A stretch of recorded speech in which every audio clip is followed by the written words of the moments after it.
A little boy was playing at being a mage, while another child pretended to be a monster. In the middle of their game, he ended up tapping her on the head, which made the girl question how he could hit her for real. The boy replied simply that monsters are supposed to lose to mages, as if that were an obvious rule of the world. The village elder, Haram Burke, watched the scene and commented that they were quite energetic that morning. The boy then took the opportunity to ask the old man what he needed to do to become a mage. Haram Burke explained that it wasn't something one could become just by wanting it, because mages were the pinnacle of humanity, those who held the highest positions, nobles and knights, who had inherited mysterious powers from their ancestors. He made it clear that ordinary children like them could not simply become mages. One of the adults present found it strange that he said that so bluntly to the children, but the conversation soon shifted when someone mentioned that a monster had appeared nearby. Haram Burke confirmed it, saying that Hopi had encountered the creature the previous night, describing it as a gigantic leopard the size of a house, with a body covered in a pitch-black shadow. Even so, he tried to reassure everyone,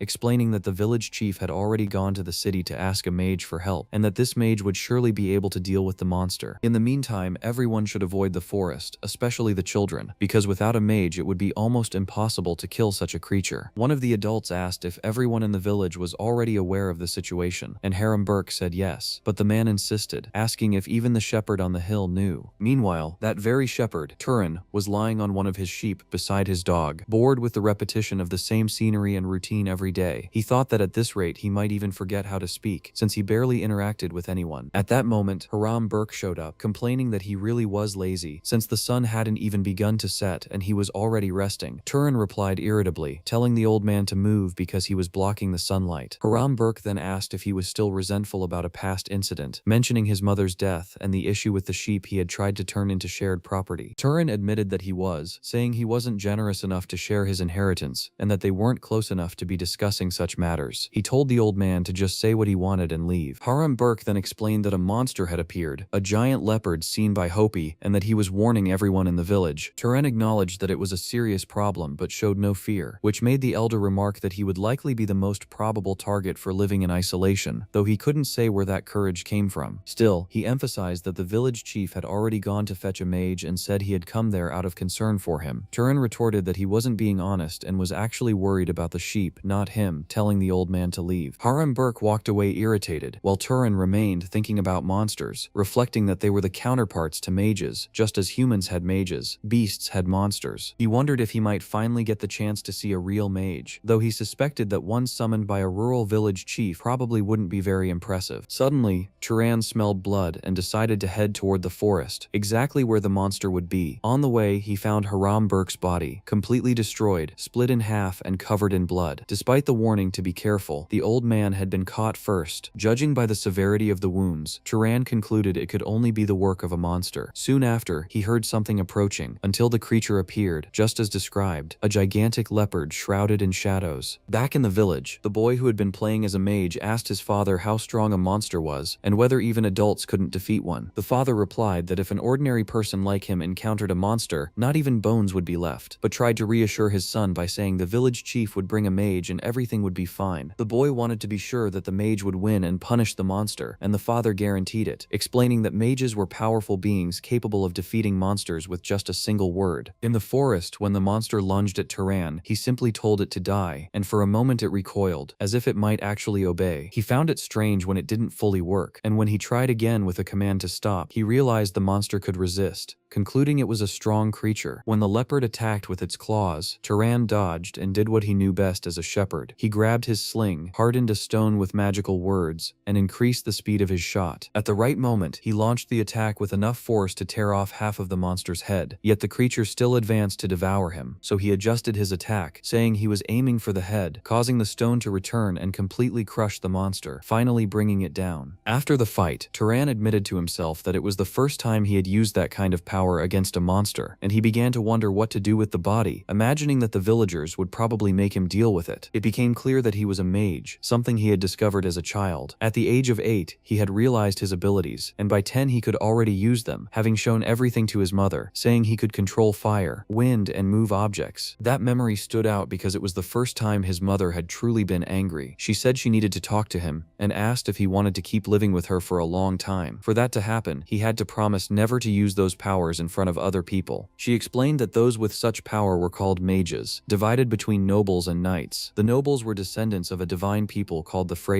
while knights came from the mixing of that blood with humans. Even so, she warned him not to use his powers, because he had inherited his ability from his father, who was a knight, and there were still many cruel nobles outside the village who treated knights like slaves. For that reason, no one could ever discover that he was a mage, and she made him promise to keep it a secret. 8 years passed, and Turan, now an adult, continued to keep the promise he had made to his mother, with no intention of revealing his powers or leaving the hill where he lived. However, the next morning, people banged aggressively on his door. The villagers accused him of having killed Haram Burke, saying he was shameless for not even trying to deny it, claiming he had injured the old man and left him to be devoured by the monster. Turan responded calmly, saying it made sense for them to think that way, since the oldest man in the village had died alone while the youngest also lived in isolation, and blaming someone like him was the easiest way to ease everyone's conscience. He even questioned who had sent the old man up the hill to speak with him. One of the men lunged at Turan, trying to punch him, but he easily dodged, even finding it convenient how magic helped in moments like that, and quickly retaliated with a headbutt. For him, it was enough to strongly wish for something to happen, as long as it consumed mana. So, almost whispering, he wished for one of the men to fall and drop his weapon, while dodging the strike of a club that came next. Turan didn't need to do anything flashy, no need to start a fire or anything excessive. A small spark was enough, something subtle enough not to raise suspicion, and also not to kill anyone. And so, he fought the villagers using their own clubs, dodging, disarming them, and even making them hit their own heads. For 8 years, he had lived like that, using these methods to hide the fact that he was a mage. After knocking everyone down, Turan remarked that they should spend that energy on Haram Burke's funeral, and even asked the women standing further back if they had also come to fight. They replied that they hadn't, that they only wanted to see how he was doing, so he told them to take those idiots away. When he returned home, he thought that this would only create more trouble in the village, as always, and that they would probably use it as an excuse to harm him in the next trade. But he was already used to it. He just had to push until he got a fair deal. He imagined that after that beating, they would take a while to come back, but soon someone knocked on the door again. He opened it already irritated, thinking it was the same people, but instead of villagers, he found a completely different man. The stranger introduced himself as a traveler, and Turan apologized for the way he had opened the door, explaining that he had just dealt with some unwelcome visitors. He remembered the manners his mother had taught him, though he admitted he didn't always manage to apply them properly. He had never met anyone from outside the village, and he quickly noticed that the man carried a sword, something unusual there. Even so, he invited the traveler in, asking if he was looking for an inn. Later, with food already served, Turan commented that he didn't have much to offer, but the traveler said it was more than enough, and was surprised to learn that Turan had never left the village. Turan confirmed that he had been born and raised there, living as a shepherd all his life, but the man noticed that he had good manners, assuming his parents must have taught him well. Turan explained that he had learned everything from his mother, who had died a few years earlier from an illness. The traveler made a respectful gesture, thanking him for the food and lodging. Then Turan asked what brought someone like him to such an isolated village, and the man replied that he was there because of a request. They were looking for someone to deal with a monster. He then revealed that he was a mage. Hearing this, Turan asked if he was the mage the elder had mentioned, and the man confirmed it, but also showed some confusion. He said he could sense the presence of a monster in the region but couldn't find it, and what was even stranger was that Turan seemed calm despite knowing about the situation. Anyone else would be afraid, especially someone who lived in isolation, but he seemed more irritated than frightened, so the man ended up asking directly who he really was. At that moment, Turan remembered a conversation with his mother when he had asked why no one could know he was a mage. She explained that there were cruel nobles, comparing them to shepherds and knights to dogs, who could be treated like family or discarded when convenient. She didn't want him to have that kind of life, which was why he had to promise never to reveal his powers, especially to other mages. If they found out, they might separate them and turn him into someone subordinate to them. Turan had always known that. To keep this secret, he might one day even have to kill someone if necessary. The traveler broke the silence, asking why he wasn't answering, joking that otherwise his joke would lose its humor. Turan simply replied that he didn't have much of a sense of humor. The man apologized, saying he might have misunderstood things, and Turan commented that it was the first time he had heard a joke from a mage. The traveler found his reaction amusing and decided to introduce himself, saying his name was Kiorn and that he was a wanderer, while Turan introduced himself as the shepherd of the hill. Later, during dinner, Turan mentioned that he would turn 18 that year, and Kiorn revealed that he was 75, explaining that mages monsters aged more slowly than ordinary people. Turan asked how he had become a wanderer, and Kaoran explained that he had served the Badal Arabian family for 60 years before deciding to leave, wanting to spend the rest of his life traveling without being tied to one place. The two ended up having a light, carefree conversation, something that surprised Turan, who had never imagined it could be so pleasant to talk like that with someone. By the end of the day, as the sun was setting, Kaoran said he would be leaving, and placed a silver coin on the table to pay for the food and lodging. Turan thanked him and wished him a good hunt, but Kaoran replied that there was no need to act as if they would never see each other again, since he still intended to wander around that region. The next morning, Turan was in a good mood, tending to his sheep and thinking that it had been the first time he had met another mage, and more than that, had a comfortable conversation with someone. He was even surprised at himself for opening up like that, feeling it had been better than any interaction he had ever had with other adults. Over time, Kiorn came back a few times to Turan's house, and this made him begin to question his own beliefs. He had always thought that knights were like emotionless dogs, serving arrogant nobles, but perhaps Kiorn was an exception. Even so, he didn't know how to tell the man that there were no more monsters on the hill, while Kiorn continued searching for the creature, following traces and signs of battle, even though he could no longer sense the monster's presence. On one of those days, Kaorn found clear signs of battle, but no active presence, leading him to suspect that the monster had already been killed, perhaps by another mage sent by the village chief. To him, that wouldn't be a problem, since what mattered was the safety of the place. However, he soon noticed something strange approaching. It was the same giant leopard, but with a disfigured face and a completely different energy, which made Kaorn realize it was a monster specter. The creature attacked immediately, and Kaorn dodged while thinking that when a dead monster's mana is not absorbed or dispersed, it can turn into a specter, something any mage who hunts monsters should know. That meant whoever had killed the creature was also a mage, but for some reason had failed to deal with the body properly. To Kaorn, that made no sense, since even a novice knight would know that. He began to consider that perhaps the one responsible had other intentions in letting this happen. Even so, Kaorn decided to act and charged an electric arrow to finish the monster, but the instant he tried to use his magic, the mana was simply dissipated, as if it had been nullified, and the creature vanished. In the next moment, it reappeared, attacking from Kaorn's own shadows and catching him off guard. He managed to defend himself, but still took damage, immediately realizing that this was no ordinary monster, certainly not something a mere knight could handle. It would require at least someone at the level of a low-ranking noble. Still, it didn't make sense, because whoever had defeated the creature before had not absorbed its mana, allowing it to become a specter. To Kaorn, it was absurd to think he would face something of that level in such an isolated village, yet it also showed how unpredictable the world could be. Before him stood a distorted version of what had once been a leopard, now reduced to a grotesque mass of flesh and energy. Even knowing the risk, Kaorn decided that if he were to die there, he would take the monster with him. He concentrated all his electrical mana into his hand, waiting for the right moment to strike directly when the creature lunged, and so he did, attempting to counter its claw attack with his own electrical discharge. However, before he could complete the attack, something exploded in the monster's head, once, and then again, finally finishing it off. At that moment, Turan appeared, asking if Kaorn was alright. Still recovering, Kaorn remarked that a shepherd's joke was better than a mage's, recognizing who he was. He then asked directly whether Turan had been a mage all along, and why he hadn't said anything, but quickly changed the question, wanting to know why Turan had chosen to help him instead of simply walking away. That made Turan recall an earlier conversation, when Kaorn had returned with the body of a wolf, and he had asked why the mage worked so hard for such a small village, since with his abilities, he could live much more comfortably. At the time, Kaorn had replied that those people lived in fear on the frontier, without any protection, and that a mage, by wielding near-divine power, should take pride in protecting the weak, though he acknowledged that each mage had their own way of living. So now, Turan answered that he helped simply because everyone chooses their own path. Even without a head, the specter continued to move and tried to attack them again, forcing both of them to dodge. Kaorn realized that this was beyond what they could handle easily, stating that it was the kind of monster that would normally require a noble to defeat. He suggested that someone should inform the village chief while he held the creature back, but Turan said it wasn't necessary, believing his earlier attack had already secured the advantage. Kaorn began to suspect that Turan might be a young knight hiding in the mountains, but soon realized it was something far greater than that. This wasn't just a chance encounter with someone talented, nor the recklessness of a rebellious youth. It was the beginning of something rare, a mage with the potential to change the world. Meanwhile, Turan admitted that he too was curious to understand his own limits, but Kaorn didn't want to let him fight alone, insisting they would join forces against that enemy. However, when the creature attacked again, Turan intervened so quickly that Kaorn realized he would only get in the way if he stayed there, since he hadn't even managed to react to the last blow. At that moment, he understood his role was different, to help Turan's talent develop. Turan then began attacking with intense beams of mana combined with with stones from the ground, causing visible damage, but still not enough to bring down the specter. That was when Kiorn explained that specters do not die from physical attacks, and that the only way to destroy them was by using fire or lightning. Turan tried to summon fire but couldn't do it properly, and Cairn explained that the problem wasn't just creating the magic, but understanding how to apply it. To affect a living being, it was necessary to establish the proper relationship between cause and effect. He began to realize that Turan lacked this basic knowledge, reinforcing the idea that he himself had defeated the monster before without knowing how to handle its mana, allowing it to become a specter. Even so, it was impressive that someone without that knowledge possessed such power. Kiorn then instructed Turan not just to create fire, but to shape and launch it, explaining that creating was easy for a mage, but control was the difficult part. Even so, Turan immediately managed to form a sphere surrounded by a ring of fire, and fired it like a projectile, striking the creature directly. The impact ignited the specter, which began to writhe and scream as it burned. Kiorn urged him to stay focused and continue feeding the flames with mana until the monster was completely destroyed. After some time, that was exactly what happened. The creature was reduced to charred remains and began to dissipate, leaving Kiorn impressed with the result, since they had defeated an extremely powerful specter. Even so, he warned that to prevent this from happening again, it was necessary to absorb the remaining mana. Turan, who had never done that before, didn't know how to proceed. Kiorn explained that he simply had to imagine the mana being drawn into himself, and that was what Turan did, successfully absorbing the energy for the first time. Upon seeing that, Cairn was surprised and explained that a mage's mana normally grows slowly after awakening, expanding mainly by absorbing energy from monsters or other mages. Yet even though it was Turan's first time, he already displayed a level of power far above the norm, indicating a rare and extraordinary talent. After that, Cairn apologized for the way he had treated Turan and asked which house he came from, but Turan simply told him to take care of his own wound first, as he was bleeding heavily. Later, while bandaging Cairn's arm, he apologized again, saying he had been rude to someone so remarkable. But Turan rejected that, stating he was no one special, just a shepherd who didn't even know his own father, and asked him to stop treating him that way. Even so, Kiorn insisted on understanding why someone with so much power would choose to live as a shepherd, and Turan explained that it was his mother's request. She feared the nobles who lived below the mountain, believing that if they discovered his ability, they would only use him. Kiorn agreed that his mother was wise, explaining that great power inevitably brings conflict, and he spoke of a war that had occurred about 20 years earlier between the Bad al-Arabian family, whom he served, and House Zahar. He recalled that thousands died in that war, including around 900 knights from his own house, nearly a third of their forces. Among them were people close to him, such as his friend Denver, who dreamed of opening a laundry shop, his teacher Hartman, who always corrected him, as well as his own wife and son, all of whom were killed in the conflict, while he was the sole survivor of his squad. Because of this, he acknowledged that Turan's mother was right to fear such a fate, since a knight's life could be lost so meaninglessly. Even so, he pointed out that there was something she was mistaken about. Turan's talent was not ordinary. It was not merely that of a skilled knight, but something far greater. He stated that Turan's potential was, at the very least, on the level of a noble, and possibly among the most talented of them. Turan commented that his mother had always said his father was a knight, which left him confused, wondering if that might have been a lie. Kiorn explained that in rare cases a child can be born with less talent than knights, even if they come from a noble family, or the opposite, someone can be born with more talent than nobles, despite coming from knights. With that in mind, he said it might be better for Turan to leave that hill and go out into the world, because humanity still needs more knights and nobles, as they have not yet fully mastered this world. He continued, explaining that in the past, the ancient races were driven out by the gods and are still waiting for a chance to reclaim the power they once had at their peak. Even so, instead of seeking evolution, enlightenment, or magic, nobles and knights themselves keep fighting among each other, spilling their own blood. That is why, according to Kiron, this era needs people like Turan. After that, he asked whether the boy was truly satisfied living as a simple shepherd. Turan then asked what he could gain by going down the mountain, and Cairn replied that it depended on what he desired, whether it be wealth, fame, power, or even things like family and friendship. He explained that living isolated in that place made it difficult to obtain any of those things. He said Turan could imagine himself traveling the world, defeating beasts that threaten people, becoming an explorer in unknown lands, or even being adopted by a noble family and following the path of power. As Turan accompanied Kiorn outside the house, he remarked that, hearing all that, it sounded far more interesting than tending sheep, and for the first time he became truly curious about the world beyond. Kiorn, on the other hand, felt somewhat concerned that he might have created too many expectations in him, but still said he would be rooting for him. Then he asked what the boy's lineage ability was, saying he should have asked that earlier. Turan had no idea what that meant, so Kiorn apologized, and explained that lineage abilities are traits inherited from ancestors, the Frieren, and that this is what usually separates nobles from knights. He then asked if the boy had any spell that was unusually easy for him to use or any surprising ability. Turin suggested that perhaps he was just physically strong, but Kiorn explained that didn't count, since any noble or knight has enhanced strength due to mana. The boy then said he had a keen sense of smell and was skilled at throwing stones, and Kiorn replied that this could indeed be considered a trait, as proficiency with thrown weapons is common among the Badal Arabian, though not particularly rare. After hearing more details, Kiorn began to grow slightly concerned and remarked that Turin's abilities resembled those of the great house known as the Hunters, House Zagar, which was precisely the family he had fought against in the war. This made Turin uncomfortable, as he might be connected to his veteran's enemy house, and he didn't know how to react, even wondering if he should apologize despite having no relation to it. Kiron then told him to stop making that worried expression, explaining that he hadn't even taken part in the war, and that such matters were for adults. He commented that if people keep trying to repay blood with blood, conflicts will never end. Even so, Turan asked if he didn't regret suggesting that he go down the hill. Kiorn admitted that yes, there was such a risk, because if Turan sought power, he would likely end up joining House Zagar. Still, he said he trusted the boy's character, recalling that he had saved him even knowing the secret he carried. To Kiorn, if someone like Turan were to reach a high position within House Zagar, he might even prevent a war like the previous one. In the end, he said there was no need to think too much about it right now. Even so, Turan stated that his mind was already made up. He wanted to go down the mountain, but only after Kiorn's wound had healed. Kiorn found that kind and recognized that he truly was a good person. Later, while they were together, Kiorn began to explain magic in more detail, saying that mana is its fuel, which is why it is called the key to omnipotence, even though it is not truly absolute power. He explained that to use magic, mana must be properly shaped to match the desired effect. Turan then asked what the standard for that was, and Kiorn explained that the difficulty of magic depends on three main factors: lineage, affinity, and causality. Lineage comes from birth and defines certain natural abilities, such as in the case of some southern bloodlines that can heal wounds without training, simply because they possess that inherited power. Affinity, on the other hand, is linked to familiarity. Mages are better at using what they are already accustomed to. Turin recalled that when he used fire before, he did so as if he were throwing a weapon, and Kaorn confirmed that this was exactly why it worked, since he adapted the magic to something he already understood. Finally, he spoke about causality, admitting that even he did not fully understand the concept. He then asked what would happen if Turan tried to kill someone using mana directly. The boy replied that he imagined something like a light coming out of his head, and Kaorn explained that this is what happens when there is no proper cause for the desired effect. He said that when something is too difficult to happen, it is necessary to create a logical cause for it. Turin concluded that, to kill someone, it would not be enough to simply wish it with mana. He would need to create a means, such as generating fire and launching it, since that is more natural than directly producing the effect. Kieran confirmed that he understood well, even suggesting that he might become a scholar rather than a mage. In the end, Turan commented that he could control ordinary animals with ease, but did not understand why magical beasts required something different. Kaorn explained that this is because such creatures also possess mana within themselves. After all these explanations, Turan realized that magic was far from simple. Kiorn agreed, saying that a truly excellent mage not only knows how to use mana, but also understands the principles and circumstances behind it. Turin then asked what the special magic of the Zahar lineage was, and Kiorn replied that it involved stealth and tracking abilities, suggesting that he try to use it. Turin concentrated, wishing not to be seen by anyone, and that no sound or scent could be detected. Soon a thick mist covered his body, and he asked if it had worked. Kiorn replied that he could not even see him, and said it was downright terrifying. Then Turin simply reappeared in midair, and Kaoran remarked that it had been a long time since he last saw that ability, reinforcing how frightening it was. He explained that during the war, this was precisely the power that the Knights of Battle Arabian feared the most. Turin thought it was unfairly powerful, but Kieran warned that it was not invincible. After that, he began teaching some methods of magical training. Turin questioned whether it wasn't too much to teach all that to someone who might belong to an enemy family, and the veteran replied that Turin had saved his life and even taken care of him, and that he trusted the boy's character. Later, Turan informed the village that he would sell the sheep and leave, which confused the people, who asked who would take care of the flock and how he could decide that on his own. Turan replied that they should find another shepherd themselves, and that what he did with what was his was none of their concern. He also made it clear that he expected a fair price for the sheep, otherwise he would release them all and let them try to capture them if they wished. The village chief realized that Turan was someone who followed through on his words and that it was not worth provoking him, so he decided to pay for the sheep and let him go. Thus, Turan set out together with Kiorn, asking if he still owed any compensation. Kiorn replied that he did not intend to receive anything, since it was he who had defeated the monster. The two then acknowledged that they would follow separate paths. Kiorn apologized for refusing to travel together, explaining that he felt more comfortable alone, and Turin said he understood, thanking him for everything. Kiorn told him to take care, and Turin replied that he hoped to meet him again someday. He watched Kiorn's figure walk away for a long time. Only later did Turan realize why he had not wanted the old knight to speak so formally. Even though he had received affection from his mother, deep down he had always longed for a father figure, someone who could serve as an example of the kind of man he wanted to become. With that in mind, Turan continued on his journey. During his travels, he crossed canyons in a vast and hostile desert. At one point, he encountered a group of people and assumed they were merchants traveling between villages, so he asked where the nearest city was. One of them replied that he only needed to head in the opposite direction to reach a city called Mure. Turin thanked them and was about to leave when another man stepped in front of him, questioning whether he was really going to leave with just that information, saying he should give something in return. It soon became clear that those merchants were actually bandits. The leader explained that they were in a remote place with no one around and implied that it would be strange if the boy left unscathed. He ordered Turin to hand over his belongings while they were still being kind. Turin understood the situation and remembered the training on how to use magic against people, deciding to put it into practice. The bandits laughed at him, finding it absurd that he acted like a mage, but Turin responded by guiding the wind with his mana, knocking all of them down along with their weapons and belongings. He realized that instead of creating wind out of nothing, it was far more efficient to shape the wind that already existed. Next, he opened his water skin and turned the water into ice, creating needles that pierced one of the bandits. Although he found it interesting, he concluded that ice was only useful when there was water nearby, and that throwing stones was still faster and more efficient. One of the older bandits tried to beg for forgiveness, saying they didn't know he was a mage and that he would give him anything he wanted. However, it was only a distraction, as others attempted to attack him from behind. With a simple movement, Turan made spikes of sand rise from the ground, eliminating them all. The last bandit surrendered, and Turan asked why they had attacked without a better plan, since he could have been a mage. The man replied that it was because Turan had lowered his head and acted politely, which made him seem like an ordinary person. Turan recognized that this was an important lesson. The bandit then asked if he would be spared, but Turan had already prepared a small drop of water above his head. He remembered Kaorn's advice that along his journey he would meet many people, but he should never show mercy to scum like bandits, people who do not hesitate to harm others for profit. Turan understood the reasoning behind that, realizing that sparing a criminal could result in the deaths of many innocent people. Even so, after everything, he continued on his way carrying a weight on his conscience, feeling guilty for having taken lives, yet knowing he could not leave them alive. He kept following the marks left by the bandits' wagon before the wind and sand erased them. Over time, the landscape began to change, becoming greener, with grass appearing along the path, until he finally arrived at a new place. Turin reached the city of Mure, a small city, but to him it seemed enormous, since he had spent his entire life in an isolated village. It was the first time he had seen so many people gathered in one place, and he also noticed how the architecture was completely different, confirming that he had truly arrived at a city like those he had heard about in stories. As he approached a merchant to ask a question without buying anything, he remembered Charon's advice about looking for an inn. The merchant, however, responded rudely, telling him to leave if he wasn't going to buy anything. Turin then realized there was an unspoken rule that one must purchase something before asking for information. So, he bought an apple for 2 ducats using the coins he had from the village, and the merchant accepted, explaining that to find an inn he just needed to follow the road behind the cloak shop, turn left, and look for a building with a blue roof. Following the directions, Turan arrived at the Lena Inn, where he was well received by a girl, and managed to get a room for 16 ducats. He also asked if there were any monsters nearby with bounties, since he knew he needed to defeat monsters to absorb mana and also earn money, as Kiorn had explained. However, the girl did not answer directly, and simply made it clear that, in that world, nothing comes for free. Later, the attendant began to explain about the city hall, but Turin didn't even know what that was. The girl noticed and commented that he really was from the countryside, then explained that the city hall handles the city's public affairs, and that the officials who work there serve the local lord. She also said that since the sun had already set, the place would probably be closed, and that if he wanted to take on monster bounties, he would have to go there the next day. Then she asked if he was also a monster hunter, mentioning that some people believe that by hunting many monsters, a person can become a mage, though she herself didn't take that idea very seriously. At that moment,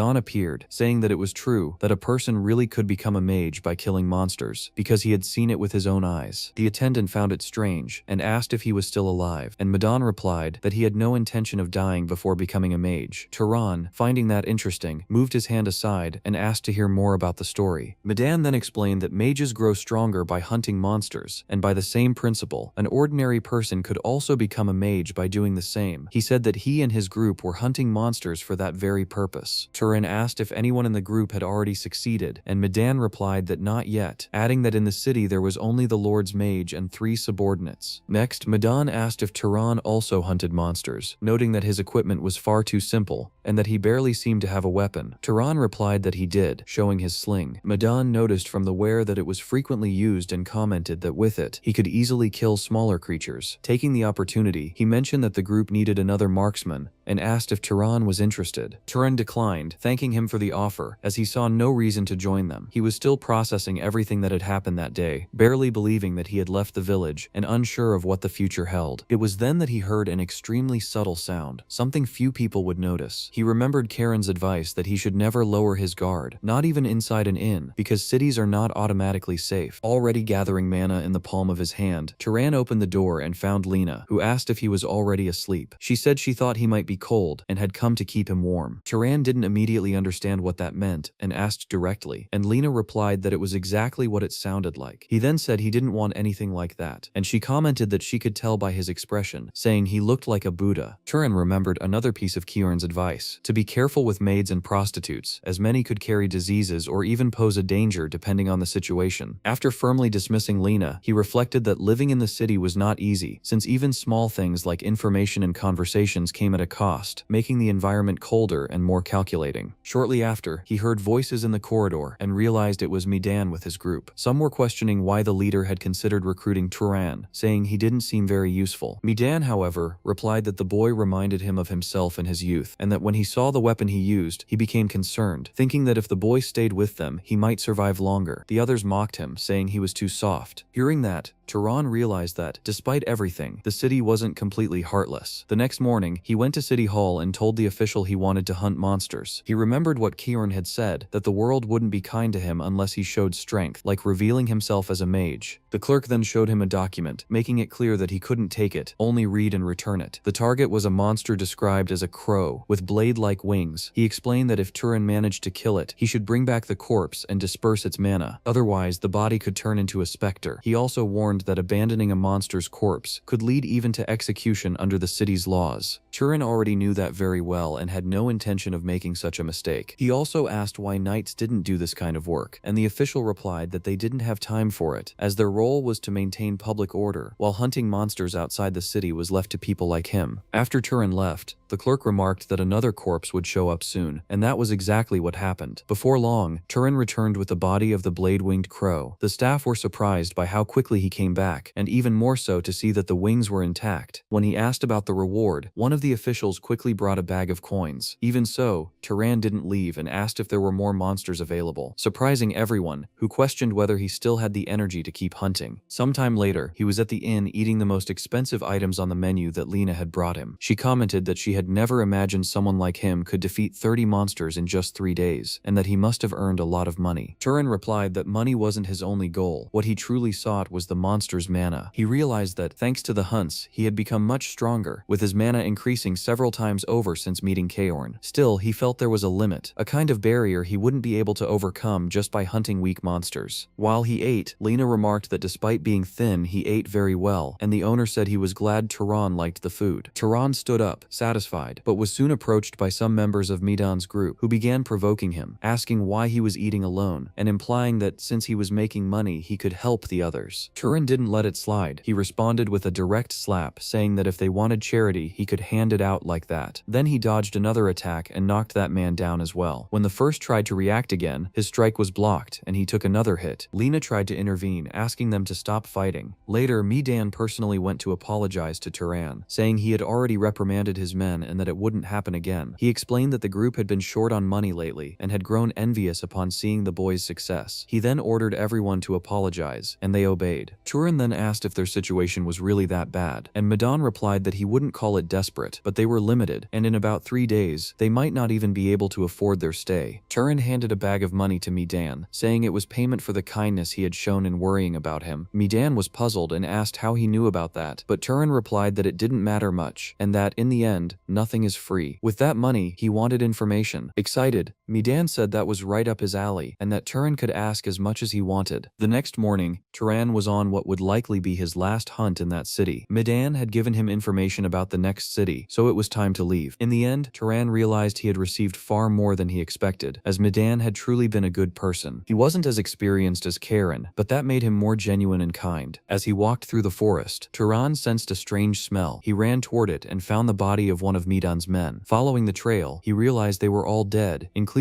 Midan himself. One of the men was still barely alive and said that the one responsible was a monster rabbit. The creature was still there, devouring one of the bodies. It was far larger than any monster Turan had hunted in that city. It had also attacked Midan. In an instant, the creature lunged and tore an entire tree out with its bite, but Turan barely managed to dodge. It was too fast, so he pulled out his sling and used wind magic to spin it faster, firing stones like a barrage of missiles. Even so, the rabbit was already used to ranged attacks and destroyed everything before they could hit. Soon after, the creature charged again like a bull, but when it looked ahead, Turan was no longer there. He vanished and reappeared behind the monster, driving a dagger into its neck. The rabbit tried to react, but Turan repeated the same strategy several times, disappearing and striking, until the monster grew exhausted and too weak. In the end, it died from blood loss. When the body finally went still, Turan absorbed the monster's mana and realized it was far greater than that of other creatures, greater even than the leopard he had faced before. The surviving man, impressed, asked if he was a mage and why he was hiding his identity. Without answering directly, Turan asked whether those 4 men had any family he could deliver their belongings to. The survivor said no, that their only family had been their leader. That made Turan remember a conversation with Midan, who had told him about a large nearby city called Oren, where there was a gigantic library with thousands of books. The detail was that only mages were allowed to enter. At that moment, Turan decided he would go to Oren. Later, he buried all the bodies and silently said that he hoped Midan was at peace, wherever he might be. After that, he joined a line of travelers waiting to enter the city and started to think it was almost embarrassing that he had been so impressed by the small town of Murray. When he finally reached Oren, he was stunned. There were too many people. He had never imagined such a long line, with guards inspecting everyone and searching for criminals. When it was his turn, a guard denied him entry because of his appearance, saying he had never seen such filthy clothes and ordering him to clean himself before trying again. Sometime later, now clean, Turan stood before an enormous tower, the library Midan had mentioned. The place had an oppressive and imposing presence, as if it had been built with magic. When he tried to enter, he said he wanted access to the library, but the guard replied that only mages were allowed inside. Turan stated that he was a mage, but the guard didn't take him seriously and called him a lunatic. He then decided to test him by trying to sense his mana, something Kieran had explained, that mages can recognize one another through mana. When Turan revealed his true energy, the guard was shocked. He even fell to the ground and realized that Turan's level was comparable to that of a noble. He then introduced himself as Mesa, of the house of Rugvaltus, and asked which house Turan belonged to. Turan questioned whether he needed to answer that to enter, and Mesa explained that he didn't, but to use the library, he would need the master's permission, so he would inform him immediately. Later, Turan felt slightly disappointed, thinking the process would be simpler, but at that moment he was being treated as a guest, being washed by maids in a bath. Feeling awkward, he asked them to stop and wondered if he couldn't wash himself, but the maids said they would be punished if they failed to properly attend a guest. With little choice, he let them continue. After that, he received formal clothes from the Rugvaltus family, and even the maids were impressed by his appearance. Someone else was also surprised, commenting that he had looked like a beggar before, but now looked like a prince. She was Azella, the young lady of the house. Turan introduced himself, and she asked which house he was from. He replied that for personal reasons it was difficult to say, which only increased her curiosity. Then, unexpectedly, Azella released her mana, and Turan responded in kind. The clash between the two was so intense that the maids around them wouldn't have been able to withstand it and had to be protected. When it ended, Azella was impressed and even joked, asking if he wanted to marry her. Turan was speechless, and she laughed, saying it was just a joke, but that he could think about it. When she left, Turan noticed that his hand was trembling. Her mana was at the same level as his, perhaps even stronger, and he didn't know if that was normal for someone her age. Later, he went to the office of the man in charge of the city, Lord Rugvaltus, who asked if he wanted to use the library. He explained that many people came to Oren chasing rumors about ancient magic or secret knowledge, but made it clear that there was nothing like that there. Turan said that wasn't what he was looking for. Even so, Rugvaltus stated that he wouldn't stop him and that there was no confidential information information in the library. Since it was already late, he suggested that Turin return the next day, and Turin agreed, saying he wouldn't forget the kindness. The next morning, his access was confirmed, and Turin was finally able to enter the so-called Sky Library. The name fit perfectly, as it was a gigantic tower that seemed to reach the heavens, with sunlight illuminating everything from above. Right at the entrance, he was greeted by a librarian, who seemed a bit young for the job. Even so, she explained that by order of the Lord, she would go over the usage rules. Turan found it odd, wondering if that child was really in charge, but she continued normally. The first rule was that any damage must be compensated. The second was that no book could leave the premises. There were no loans. In addition, she warned that she would be watching him at all times while he was in the library. Turan commented that it might be a bit uncomfortable, but accepted it. Then he asked if she could help him find some books, and the librarian replied confidently that this was exactly what she was best at. The librarian asked what Turan wanted to read: romance, history, or even something more adult, since he seemed to be at that age. He refused and said he wanted to learn the basics about the world. So she brought him a huge collection of books, explaining that most of them were hundreds of years old and not very up to date, but that the material would still be very helpful. That was how Turan began reading for the first time. From then on, this became his routine in Orin. Every day he went to the library and studied non-stop. Over time, he came to understand the world's geography, the different races, the etiquette among mages, how items were crafted and processed, as well as learning about monsters and relics from the era of the ancient empire. Each new piece of knowledge made the world, once completely unknown to him, much clearer and more real. After some time, Rugvaltus remarked that Turin had made excellent use of the library and that he trusted he understood the situation. Allowing someone to use it, especially while being treated like a noble, was an act of goodwill, and because of that, he expected something in return. Turin replied that he only needed to say what he wanted. Rugvaltus then explained that a monster had appeared to the north of Orin and had been attacking travelers. 4 knights had already been sent, but they hadn't returned. Normally, a noble would have to deal with this personally, but his house could only mobilize 2 people at the moment. Turin agreed to help, saying that protecting people was also a mage's duty. Even so, he found it strange, since mages, especially nobles, don't usually get directly involved in this kind of problem. Rugvaltus explained that the northern route, an important trade road, had been blocked for 10 days and needed to be cleared as soon as possible. That's when Turan realized that this had been happening even before he arrived in the city, and was probably one of the reasons they had allowed him to use the library. Later, he set out alongside a group of mages and knights to hunt the monster. Azella was leading the party and commented, somewhat irritated, that her father must be desperate to involve even a guest in this, as if they themselves weren't trustworthy. She made it clear she wasn't blaming Turan, but that the whole situation felt messy. Another mage in the group questioned whether she wasn't exaggerating by speaking that way about her own lord. Then he greeted Turin and introduced himself as Marvin Voltus. Meanwhile, Azella just wanted to get it over with. Marvin even joked, asking if Turin was interested in his older sister, but Turin denied it, and he said that was a relief. Suddenly, Azella ordered everyone to stop. They had found a completely destroyed carriage, clearly the monster's doing. Turan examined the area and noticed a massive handprint on a tree, concluding that the creature was some kind of giant ape. He explained that the monster had likely attacked the merchants and returned to the forest, so if they followed the trail, they would find it. Azella said she didn't know how to use tracking magic, but Turin tried on his own. When she asked if he came from a specific lineage, he replied that it was just practice. He used the scent from an object in the carriage to detect the creature's mana, and followed the trail to a river, where the monster had likely washed itself to throw them off. Azella questioned whether a beast could really be that intelligent, but before Turan could answer, he realized the monster was right behind them. A gigantic ape, resembling a gorilla, began hurling stones with tremendous force. Several knights were killed instantly. Turin managed to dodge, but he noticed something worse. The Valtus siblings were using the knights as human shields to protect themselves. That made him remember his mother's words. Even so, Azella ordered an attack, but the monster was already fleeing. It was too fast even for nobles. Then Turan prepared his sling and fired a stone with enormous force, piercing straight through the monster's heart. Even so, the creature didn't die immediately, so Azella finished it off using her fire magic, creating a serpent of flames that completely burned the monster. Turan realized that was the power of the Valtus family's fire mages. The knights were relieved, saying it was finally over, but many were severely injured. Azella commented that she felt a chill when Turan's stone flew past. Meanwhile, she and her brother were practically unharmed. Turan observed that the situation had turned into chaos. Even with few deaths at that moment, many injuries could have been avoided if the weaker ones hadn't been used as shields. He also realized that, since a mage's body is strengthened by mana, those 2 siblings likely had great endurance, yet still chose to protect themselves at others' expense without hesitation. Marvin Valtus Valtis asked if something was wrong, but Turin said no, that he was just thinking. Soon after, Azella said it was time to absorb the monster's mana. Everyone did so together. Turin remembered what he had read, that even when multiple people absorb mana at the same time, the gain doesn't decrease. The Valtis siblings reached their limit quickly, but Turin kept absorbing. His level of magical control was clearly higher. Azella noticed this and remarked that he hadn't even reached his limit yet, despite already being at a noble's level. On the way back, Marvin said that without Turan, they would never have defeated the monster. From tracking it to landing the final blow, Turan replied that it wasn't quite like that, and that in fact he had realized too late that the monster also possessed detection abilities. Confused, Marvin asked what he meant. Turan then explained that the abilities of magical beasts vary according to their physical characteristics. That ape had enormous hands and eyes, which indicated both the strength to throw objects and the ability to see from afar. Marvin was impressed that he had noticed all that so quickly, and Turan said he had learned it by reading bestiaries in the library. Marvin commented that the library was outdated and that almost no one went there. Azella said she had gone once out of curiosity, but found the books too difficult and gave up. So Turan suggested that, if she was interested, she could ask the librarian about easier books. Azella found that strange and asked which librarian he was talking about, saying there was no one like that there. Later, when he was alone, Turan returned to the library, thinking he had been careless. In that city, no knight or commoner would dare speak to him so informally. To everyone there, someone of his level should only be addressed as your nobility. Moreover, Turan found it odd that a little girl was the librarian, so he decided to ask how she knew his name. She replied that he had only just noticed, since she had seen his license and learned his name from it, also explaining that nothing escaped her notice within the surroundings of the library. Then he asked how he should address her, and she said she had no name, that he could call her whatever he liked, even suggesting something like a cute nickname. Even so, Turan decided to call her Miss Librarian, but she found it strange that he had suddenly become polite, especially after, according to her, he had been ordering her around earlier. Turan denied this and even asked her not to get so close, because it made him uncomfortable. Next, Turan asked if she was a mage from the ancient empire, or something like that, but she explained that she wasn't even human, saying she was something like a spirit. She went on to explain that when a soul inhabits something living, it becomes a living spirit. When it inhabits something dead, it becomes a spirit of the dead, and when it inhabits nothing, it is simply a spirit. In her case, she was part of the library itself, and that appearance existed only to facilitate communication, like a reflection in water. Curious, Turan stepped closer and ended up passing his hand through her stomach, which made her complain, saying it was bizarre and irritating, especially because she couldn't directly use force against intruders. Otherwise, she would have already punished everyone who mistreated the books. Turin commented that it seemed no one in the Valtis family knew of her existence, perhaps not even anyone who had ever used the library, and she explained that no one had the qualifications to perceive her. Her creator had ensured that only people with a certain level of lineage could recognize her. In other words, only Turin could see her, something she even called romantic. Confused, he asked what kind of lineage she meant, and she replied that she was talking about the lineage of mages. So Turin asked if she could detect anything about his lineage, and requested more explanations, but she answered that he should ask his parents about that. When he said he was an orphan, she offered to examine him, but said he would need to allow her to analyze his body. He found that strange and asked her to stop talking like that. But even so, without waiting for an answer, she passed her hand through his chest, something possible for her as a spirit. After that, she explained that they were now connected and noticed certain characteristics in his lineage, identifying a main lineage of a pursuer, linked to hunters of the Zahar family, but she also noticed another lineage mixed in. That meant Turan was the result of two different lineages, though the second one was sealed, something not uncommon when lineages mix. She explained that as he grew stronger, that lineage would eventually reveal itself naturally. Upon hearing this, Turan thought that his mother might have been more than she seemed, as she was far too educated and refined to be just a commoner, perhaps descended from some noble, even if her lineage had weakened to the point of no longer manifesting powers. After better understanding the true nature of the librarian, Turan began to make much better use of his time in the library. He didn't just read but started asking many questions, seeking explanations on different subjects. The librarian showed knowledge even of books that were no longer there, whether they had been looted or lost over time. She taught him basic principles of nature, and thus Turan learned that many diseases arise from microorganisms, that decomposition occurs because germs feed on bodies, and he also came to understand concepts such as light refraction, heat generated by friction, and even the processes of injury and recovery in living beings. With this new knowledge, Turan began testing things in practice,